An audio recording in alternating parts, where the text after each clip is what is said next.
Ghost of Tsushima is easily one of the best games I have ever played. I absolutely loved it, and if you're looking for a game that has better stealth gameplay than Assassin's Creed games, excellent epic sword fighting, and tons of Japanese lore, including the ability to make your own Japanese poetry, then this is the game for you. This is the game that the new Assassin's Creed Samurai game probably wants to be, but will never live up to. Now, while it's been out on the PlayStation for a few years, this review is for the Director's Cut version on the PC, which just came out reasonably recently and includes the expansion DLC. So what is Ghost of Tsushima? Well, let me take you back to 13th century Japan. The island of Tsushima has just been invaded by the Mongol horde.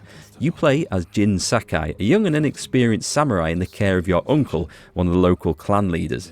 Unfortunately, your uncle's forces, including yourself, are defeated in battle. The island is left leaderless and in chaos whilst the Mongols pillage and overrun and take control of everything. But you manage to get away with the help of a local and survive, and now the choice is yours. Are you going to try and rally the locals, build the resistance and defeat the Mongol invasion? Well, if you are, you've got another choice to make. Will you fight them with honour in the samurai ways and the tradition of your family, or are you going to have to resort to more sneaky ways of stealth and assassination and sneakiness and different weapons, perhaps not befitting a samurai? Basically, will you become the Ghost of Tsushima? What this boils down to is a pretty big open world island of Tsushima that you can explore with loads of stuff to do. Awesome characters to meet to try and recruit to your cause, lots of battles, epic swordplay, and stealth scenes, some optional, some not, but basically this plays like some of the Assassin's Creed games, but better when stealth comes to it. And the sword fighting, absolutely amazing. The game also has a very strong emphasis on exploration, with some great climbing and parkour areas to get to hard to reach places, to find new secrets which unlock things. And if you like your Japanese lore, then you will absolutely love this. A lot of effort has gone into the music, the artistry, the stories, the poetry. It's pretty good, and I'm not a big Japanese lore fan, but even I was super impressed by what the developers have put into this game. Okay, on to graphics, sound and performance, and I think the video in the background pretty much speaks for itself. I think this game looks absolutely incredible. The world is beautiful, if a little stylized, so not quite super realistic, but it looks very colourful. It looks amazing, from the bamboo forests to the mountain in the distance to the clouds. Very nicely done. The combat animations are just out of this world. I don't think I've seen a game with better combat animations where swords look like they connect. And also there's great use of music and lighting in some of the pre-duel cutscenes when you're fighting epic bosses. It just builds the tension and it is used super well. The sound is great as well. I've already mentioned the music and how it's used to build tension or lighten the mood as well in some cases. The voiceovers are excellent. Now, I had the English voiceovers on for the benefit of people watching the stream. By the way, if you'd like to check out the gameplay, there's a link down the description to the playlist. You can watch my entire adventure through the game. But I'd also recommend turning on the Japanese voices if you don't mind reading subtitles, or maybe you understand Japanese. It will sound good. It will sound more in character. But it's entirely up to you, and it's very nice to have the option. And finally, when it comes to performance, I really didn't have any issues on my rig. They're running at 1080p with all the graphics turned up to maximum. The only strange issue I had was some slight juddering where the game and the frame rate went very choppy. This only ever occurred, I think, twice, maybe 3 times in the 60 or so hours I played, and it was always following a cutscene. So there was something that happened in the cutscene after a big fight or meeting a character which then triggered this choppiness, and it was fixed by simply saving and reloading the game. That might have been patched out by now. I know there's been some updates to the game. It was nothing major, and that was the only performance drop or issue I encountered. Now for my likes and dislikes, and as always, starting with the good stuff, my single most favourite thing in the game was the combat. I absolutely adored this. It was just epic. Fast-paced sword fights where you need to respond to your opponent's attack with either a parry or a dodge or just getting the hell out of the way.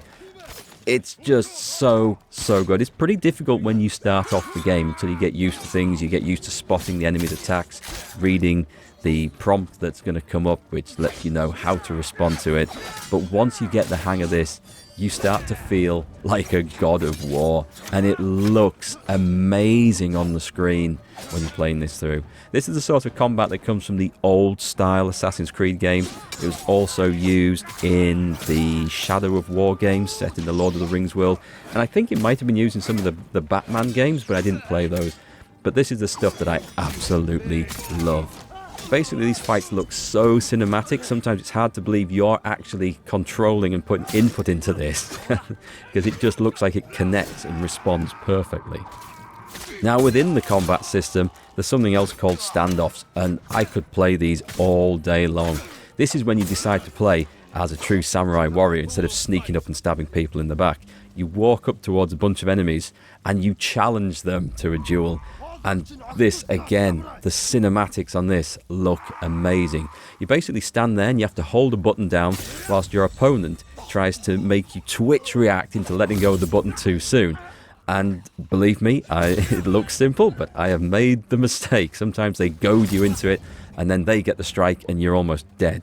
But when you time your attack to perfection in this, and then follow it up to get the second and the third, and later in the game maybe fourth and fifth enemies with single strike slashing attacks, it looks so good. I mean, you can see from the background, I could have played these all day long. And this was why I preferred the combat of the game to the stealth. There's nothing wrong with the stealth, but it's these cinematic moments that feel just like you're watching something out of a Hollywood movie but taking part in it. This is what I loved about the game. Now, there's also many boss fights and epic duels in the game against various characters.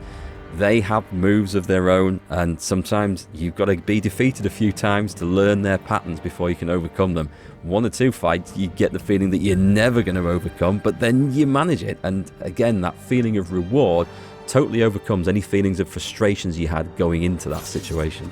Again, these look incredibly cinematic, and they are set with perfect pre-fight cutscenes where the music builds up the tension, the lightning, maybe a storm gathering in the distance. These are often set in some sort of arena. The game really does know how to use cinematics to its best effect to build the atmosphere. There's also a couple of large-scale battles with loads of troops running about on both sides. These are fast, frantic.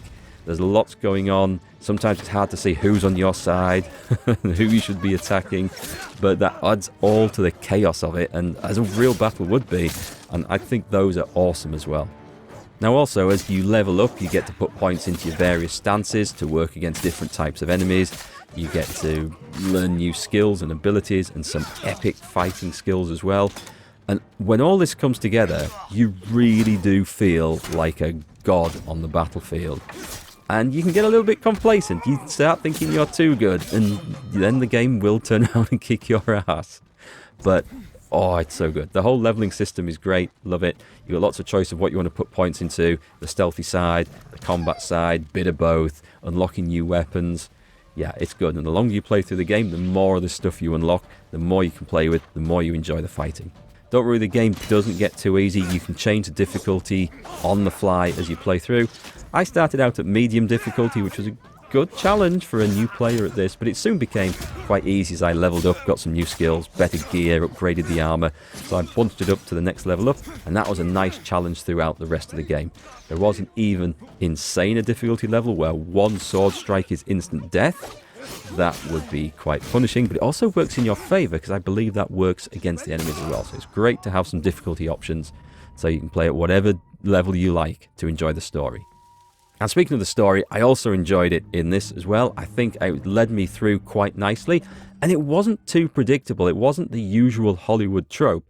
And I say that because a lot of the characters have their own very well-defined personalities in this. Not all of them likable, but that's a good thing. When you're watching a movie, you're not disposed to like every single character in there, but that doesn't make them bad characters or badly written or bad played.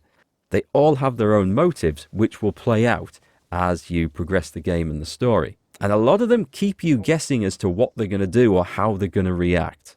So those are the main likes, but there's also lots of other things that I can throw in there that are brilliant.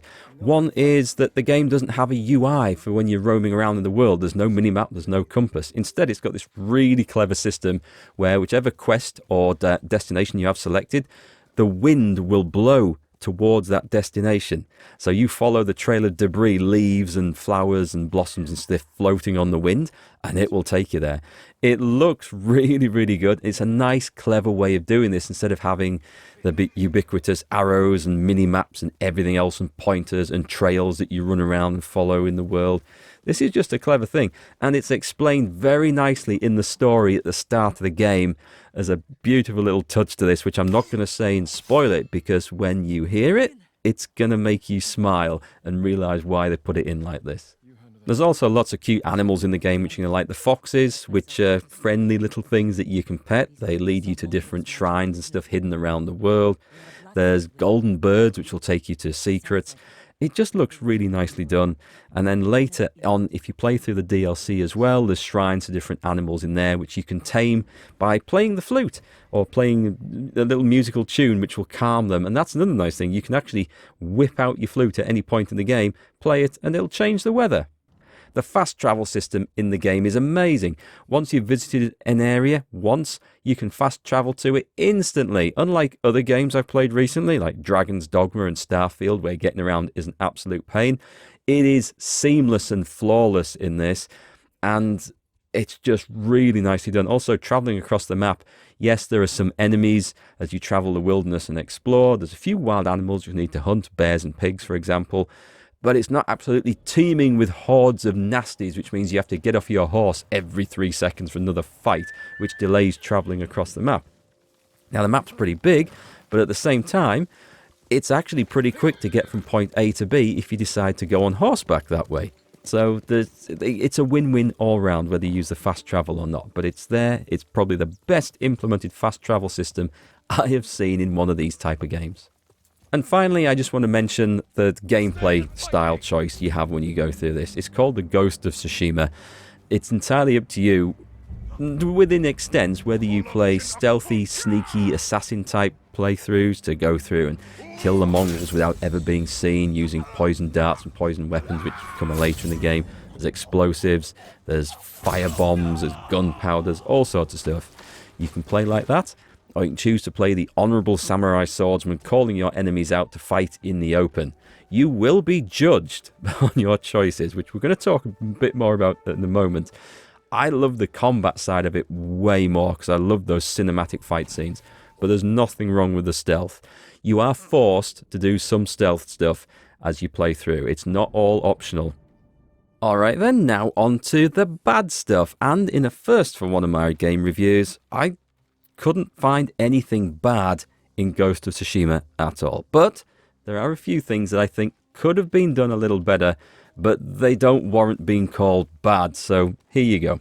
First off, I think they could have introduced a system like a meter of your personality that swings between Ghost and Honourable Samurai. Because at the moment, it doesn't really matter whether you go all out stealth murdering people by stabbing them in the back, or try to play the entire game as I did as the noble samurai warrior, just purely because I like the sword fighting more than the stealth stuff. You will be treated by characters, and particularly your uncle, as if you have knifed anyone in the back anyway, and you'll be constantly be told off because you're letting the family name down and you're dishonouring your ancestors and all the rest. And I'm thinking, but no, I didn't. I just called those bastards out and I fought them in front of all their friends honourably, like a samurai should. But no, I'm still getting told off for it. So I think it would be brilliant if they do a sequel to this, where they have this like a light and dark system that you've seen in other games, where your actions determine where you swing on this meter, and that determines how the NPCs will respond to you, maybe. It's not a big deal, it really isn't, because there's a story to be told here, but I do think it could have been just handled a little better. Also, the biggest, most dangerous enemy in the game is possibly the camera at times. The way it follows you around, sometimes you'll be in a fight. If the camera can't get behind you because there's an obstacle like a cave wall or a castle wall or something there, you can sometimes find that you can't see the enemy that's attacking you clearly, so you can't judge whether you need to be blocking or dodging the attack coming in. Sometimes you just can't see very well. So the camera, yeah, that possibly could be done a little bit better. And the only other thing that didn't hugely impress me was the expansion, the DLC for it, which, yes, it does go into Jin's history and explains about his mother and father a lot more, which I know some of you are going to like. I played it after finishing the main story. I didn't feel like I really needed too much. Although it was clearly set up through the main story, the things that you see in there that were never answered as part of the main story. So it was clearly always set up that you'd have to get this DLC to be able to get the answers to that if you wanted them. But it takes you to a new island and introduces a new enemy type, which I just found super annoying to fight.